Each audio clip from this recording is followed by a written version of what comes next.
पखो शहर में बिजली जे हथरादू ऐलानिया लोड शेडिंग ऐं सख़्त गर्मी सबब माण्हुनि जूं मतियूं मुंझी वयूं आहिनि, जॾहिं त सख़्त काढ़े में बर्फ़ शॉप वारनि ऐं सेप्को अमले जूं मन मस्तियूं पिणु जारी आहिनि। उन हवाले सां पखो शहर ऐं आसपास जे केतिरनि ॻोठनि समेत इलाइक़े जे केतिरनि ॻोठनि में गर्मी पद वधण करे माण्हू घरनि ताईं महदूद थी विया आहिनि, जॾहिं त सख़्त काढ़े बावजूदि सेप्को लाड़काणे अमले रिश्वत न मिलण एवज़ मज़कूरा ॻोठनि ऐं पखो शहर जी बिजली जी हथरादो लोड शेडिंग में वाध करे अवाम जो जीअण जंजाल करे छॾियो आहे।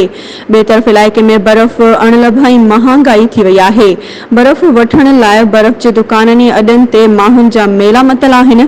गर्मी सबबि बर्फ़ महांगाई बर्फ़ जो फी केन ते 200 खां 300 रुपयनि ताईं जो इज़ाफ़ो थी वियो, जॾहिं त 300 रुपयनि जो बर्फ़ जो केन बिजली न हुजण ऐं सख़्त गर्मी सबबि 500 ऐं 200 जो केन 300 रुपयनि ताईं हलण लॻो आहे।